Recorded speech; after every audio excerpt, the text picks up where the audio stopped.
दोस्तों, इस कहानी को सुनाने से पहले मैं आपको थोड़ा सा बैकग्राउंड दे दूं इस कहानी का। क्या था कि रशिया में एक तांत्रिक थी, ओकल्टिस्ट, हेलेना पेट्रोवना ब्लावात्स्की, जो कि हिमालयन मास्टर्स के साथ, योगियों के साथ एस्टर प्लेन में यानी कि सूक्ष्म शरीरों के तल पर बातचीत में थी।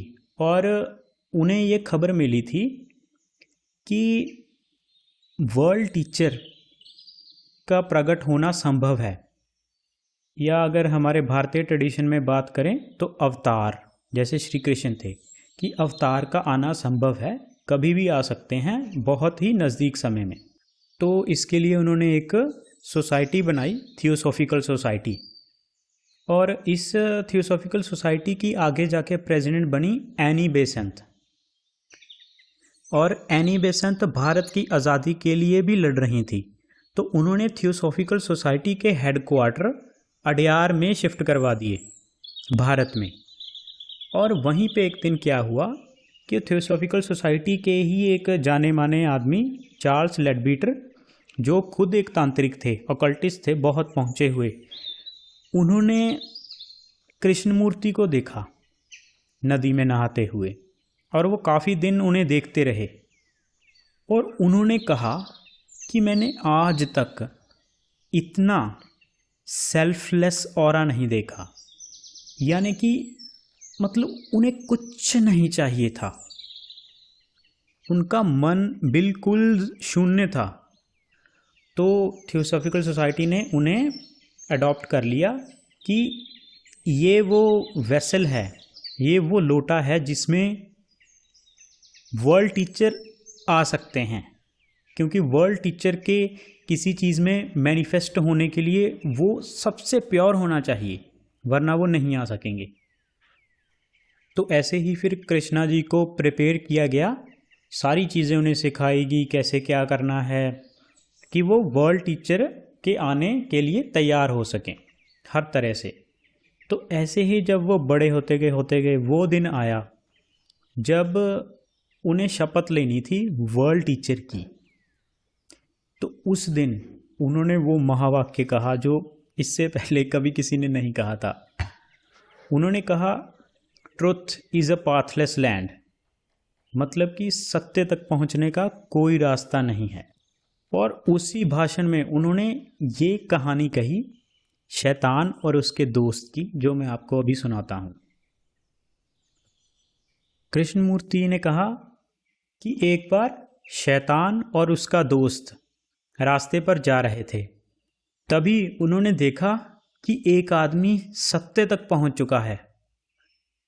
तो शैतान का दोस्त घबराया और उसने कहा, अरे अरे देखो, उसने तो सत्य को पा लिया और वो उसका टुकड़ा उठाकर दुनिया के लोगों के पास जा रहा है। तो शैतान बोला, अरे नहीं नहीं, घबराओ नहीं। शैतान का दोस्त बोला, कैसे नहीं घबराऊं, तुम्हारा इससे तो सारा धंधा चौपट हो जाएगा। तो शैतान बोला, no no, I am going to let him organise it. नहीं नहीं, मैं उसे सत्य को सांचे में ढालने दूंगा, संगठित करने दूंगा। और दोस्तों, इस भाषण के बाद उन्होंने अपना जो उनकी कमेटी थी, order of the star in the east, जिसके वो प्रधान थे, उसको डिसॉल्व कर दिया और थियोसॉफिकल सोसाइटी से अलग हो गए। क्योंकि उन्होंने कह दिया था उस भाषण में ही कि कोई अवतार, कोई वर्ल्ड टीचर आपको मुक्त नहीं कर सकता, सत्य तक पहुंचने का कोई रास्ता नहीं है, वो आपको केवल मार्ग दिखा सकते हैं।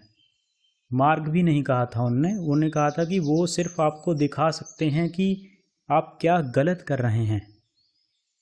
और अगर आप देखें तो कृष्णा जी की जो भी टीचिंग्स हैं वो सारी इस पर हैं कि आपकी जो दैनिक दिनचर्या है, हर रोज़ की ज़िंदगी, उसमें आप क्या गलती कर रहे हो।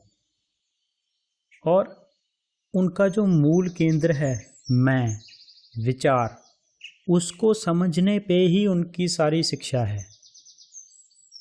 और वो कहते हैं कि धार्मिक जीवन वहीं से शुरू होता है जहाँ पे आप अभी हो, चाहे आप मंदिर में हो, चाहे आप गृहस्थ में हो, चाहे आप सन्यासी हो, क्योंकि जहाँ पर भी आप हो वहीं पर आपका मन है। वहीं से शुरुआत करो। क्या आपकी कमज़ोरियाँ हैं? अगर कोई आपको कुछ बोल दे तो गुस्सा आता है, उन वेदना को देखो, उन सेंसेशंस को देखो, कैसे विचार उनके साथ मिलके मैं को और मजबूत करता है। उनकी सारी शिक्षा इसी पर है। इसीलिए फिर उन्होंने कहा था कि सत्य तक पहुंचने का कोई रास्ता नहीं, क्योंकि काम तो वो अपने खुद पर, अपने दिमाग पर करना है, अपने विचारों पर करना है। दूसरा इसमें क्या कर सकता है? वो क्षण भर के लिए आप किसी महान संत के पास जाएंगे तो वो कहते थे कि आपको 1-2 दिन के लिए शांत हो सकता है आपका मन, लेकिन तीसरे चौथे दिन फिर वही दोबारा खेल शुरू। तो इसका मतलब क्या? ये जो इनकी कहानी है ये सीधा सीधा सारे धर्म, सारे गुरुओं का खंडन करता है। वो कहते हैं कि धर्म क्या है? अगर मान लीजिए किसी ने सत्य को जाना और उसने खुद के जानने के अनुभव को कुछ शब्दों में ढाल दिया, या फिर कोई टेक्निक दे दी, कोई तरीका दे दिया कि ये रास्ता है सत्य तक पहुंचने का, तो वो कहते हैं कि पहले तो सत्य को किसी भी शब्दों में कहा ही नहीं जा सकता, वहां पर ही करप्शन हो गई। और फिर क्या होगा? आप उस कहे हुए शब्दों को, उस आदमी के विचारों को जो उसने सत्य को जानने के बाद ढालने की कोशिश करते हुए बयान किए हैं, उनको पकड़कर चलोगे और उसको असली सत्य मान लोगे, जो कि धर्म का वास्तविक मूल है, जैसा धर्म हम देखते हैं, और उसको बिलीव बना के हम चलते हैं। और वो धर्म क्या करते हैं? जैसे हिंदू का अपना है, मुसलमान का अपना, सिख का अपना, ईसाइयों का अपना, जैनों का अपना, हर कोई खुद के विचारों को पकड़े हुए है, उसको सत्य समझ रहा है, और हर एक ने उस बिलीफ को, मतलब कि अपने धर्म को, जिसे वो समझता है कि धर्म है, अपने मैं का हिस्सा बना लिया है। मैं मतलब कि उसका धर्म सत्य को नहीं जो उसने जाना, बल्कि उसके मैं को परिभाषित कर रहा है।